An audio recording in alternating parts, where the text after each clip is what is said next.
Hi, everyone. Welcome to Sexual Assault Survivor Stories, the SAS podcast.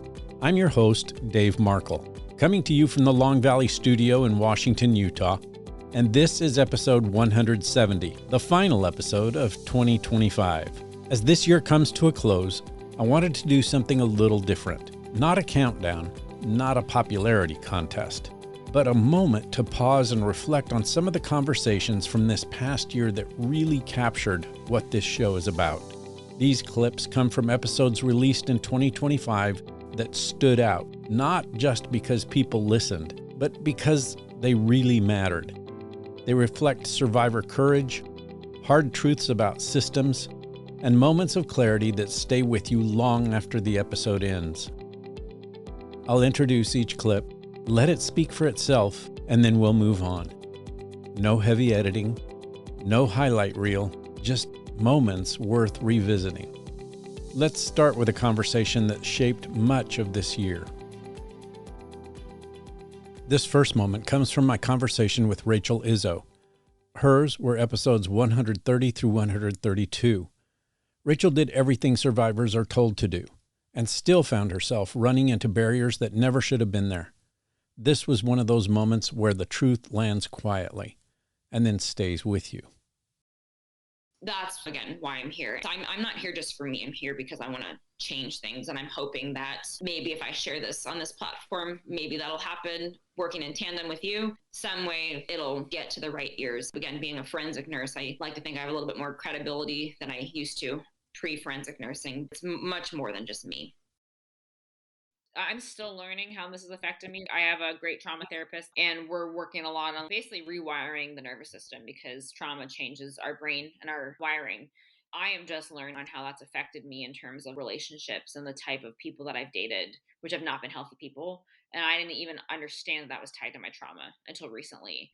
So I'm 12 years post-assault, and I'm still realizing how it's affected me in ways that I didn't even realize. I've always said that the worst feeling is when the people that you don't expect to hurt you end up hurting you. That was true throughout that whole process with SVU, the show, the NYPD. And I went through a breakup last year, which was actually the most painful thing I've ever gone through in my entire life because I finally had relaxed and felt safe around somebody and they hurt me. I said this to my therapist recently. That breakup was the most painful thing I've ever been through. And she was, that's really saying something because you've been through a lot. It's sad, but it is because it's these people that you really trust that don't think are going to hurt you that do. This is a systemic problem that spans decades. We want the DOJ investigation because it would at least have a federal spotlight on the issue. And that was like our ray of hope, the one thing that's been keeping us going. I would love to see change in our lifetime. I don't know if it's going to happen. I want to be a part of it, which is why I'm talking to you. I would love to go and speak to people. I want to change things. That's what I want to do. If that means speaking out about what happened to me, I'm okay to do that now. I don't know how much of a difference it makes, but if they shut that investigation down, that was our lifeline into having change actually happen. I'm hoping that hopefully this will reach someone and say that healing is possible. You know, I'm not perfectly healed by any means, but I think considering things that I've gone through, it's pretty miraculous that I'm alive, really. I even said this in one of my articles. Someone else would have killed themselves by now. I don't even say that as a joke. There were times where I just want to die. Like, I can't do this anymore. There's some people that would have happened to, I'm sure, because the stuff that I had to deal with, it was awful. Again, I'm still living with some of it today, but I'm glad I'm in a place that I can, hopefully again do something about it. And I do hope that it does help somebody. That moment says more than statistics ever could. One of the things I try to do on this show is bring in voices that help us think differently. Not louder, not angrier, but clearer. Katie Koestner has been doing that work for decades. This is a brief moment where she reframes how we talk about responsibility and belief. I am Katie Koestner. When I was on the cover of Time magazine at age 18, it was the case that no one before me had spoken out nationally and publicly as the victim of what was termed date rape. I was a first-year student at the College of William and Mary in Virginia, and the third weekend was invited out on a date by a very, I'll say, Prince Charming-like guy. And I was a virgin. I was raised by my FBI dad, very conservative family, very strict, missed one on the SAT type of girl, and was thinking the best. And then after this very expensive dinner at a French restaurant, we went back to my dorm because I did not want to go to frat parties and didn't want to go to his room and didn't want to go drink at bars. And so completely sober, I go back, and that is where my life changed forever. And I really tried very hard to find not only justice for myself, but for as many other survivors as possible. And that's how I've spent the last 33 years of my life. How do we work our way out of trauma? And working our way out of trauma is finding joy. It's finding happiness again. What's going to lift our hearts and our souls and get us out of this hardship? How many miles should we swim in the ocean or in the lake? How far should we go collect daisies and leaves? Like, to me, the magic of life is the creative spirit as well as the science and the analysis of it. So it's like Renaissance healing to me. That kind of clarity is why conversations like this still matter so much. When it comes to understanding sexual violence, there are a lot of myths that refuse to die. Dr. David Lisak has spent his career challenging those myths with research, experience, and a calm, steady voice. This short clip cuts straight to the heart of that work. I just read one of these most recent cases. A guy wrote down, it was just like a diary entry, a one-page diary entry. And at the end of this thing, he says, "The state wants to kill me, but they can't kill the guy who committed the crime. I executed him many, many years ago." Wow. Wow. I never thought he expressed exactly what I, over the last 30 years, have seen over and over and over again, is they're not there anymore. And it's hard for people to take in, I know, because it's not like I don't ignore what they did. I can feel the pain, not just of the direct victims who were killed, but the family members who have lived with the horrific loss of a family member. And yet somehow I have to reckon with what I see in front of me, that these men change. And the person who did these horrific crimes really has changed so fundamentally that it's hard to say that that person who did it is still there.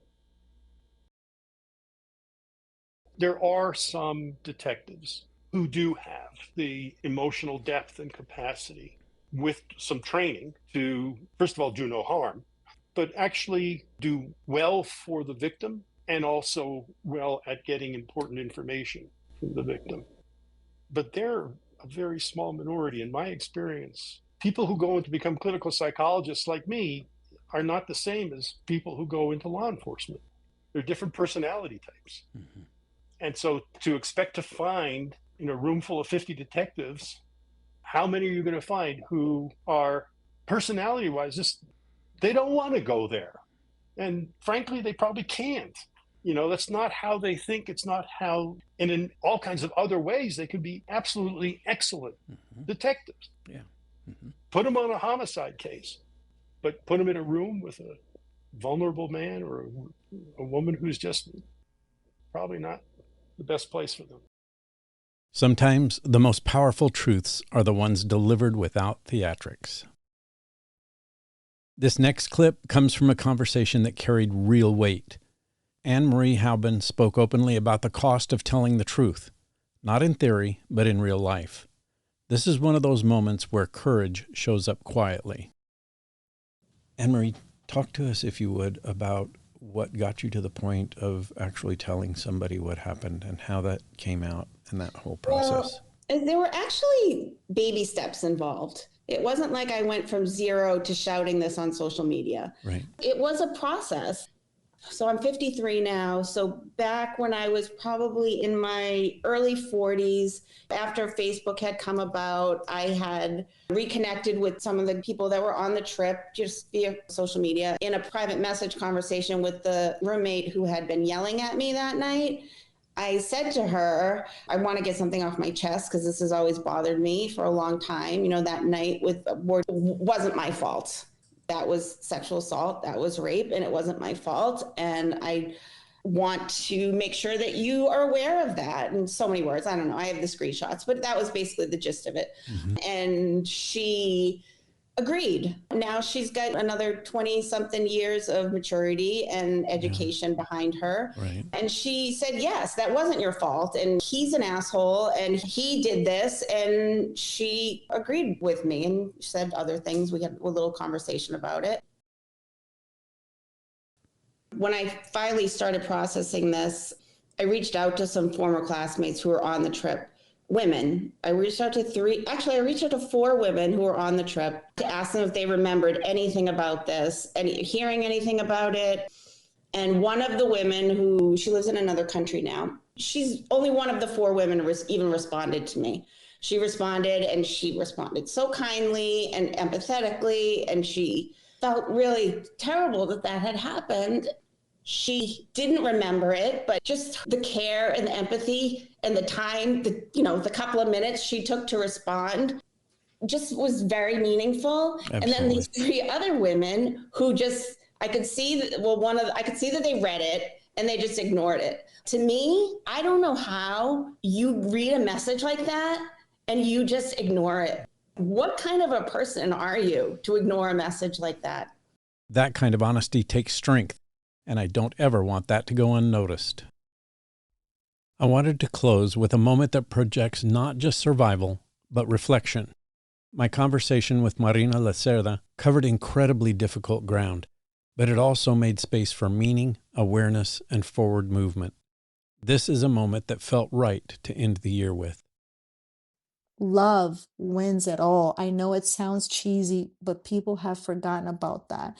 And people have forgotten also too, that is so important that I have been bringing so much awareness on my platform. People don't know that they have peace until it's lost. And I always tell people, protect your peace, because I didn't have peace for a long time. Once you get abused, your peace starts to get a little mixed up. Peace is not where somebody comes and says, I want this, I want that, and I'm going to fight you with this. Your peace gets taken away. And then now that I've gotten my peace back and I have nobody trying to start an argument with me or trying to antagonize me or trying to make me mad or trying to victim blame me. Oh, you think that you could get away with that because you had this and you had this going on with you. I'm like, wow, women, men, everybody, protect your peace. It's something that you can't pay for. You can't buy that. And let me tell you, if you have peace, you have health. And if you have peace and health, you have love. And those are 3 main things that you need in life. And people are forgetting about that until it gets taken away from you. Health is not something you can buy. Peace is not something you can buy. And love is not something you can buy. Those are 3 things that I stand by today. And I have learned my lesson and I've been through enough. And I definitely don't want none of those things taken away from me. None of the survivors speak on platforms because of money. None of these survivors are speaking in the Capitol for money. We're not. We're here trying to make a difference for the next generation and the generation now. So I really hope people take that in consideration. It was really a pleasure and it was such an honor just to speak and to bring awareness and to be a part of this. I really appreciate it. Thank you so much. Thank you. And everybody, protect your peace. Please protect your peace. That does it for another episode of Sexual Assault Survivor Stories, the SAS podcast. As I listen back to these moments, I'm reminded that this show isn't about perfect stories or tidy endings. It's about truth. It's about listening. And it's about creating a space where survivors don't have to perform their pain to be believed. To every guest who trusted me with their story this year, thank you. To every listener who showed up, shared an episode, or sat with a difficult conversation, thank you. And to those of you who are still deciding whether you're ready to speak, know that there's no timeline, no obligation, and no right way to heal. As we head into 2026, this work will continue. The conversations continue.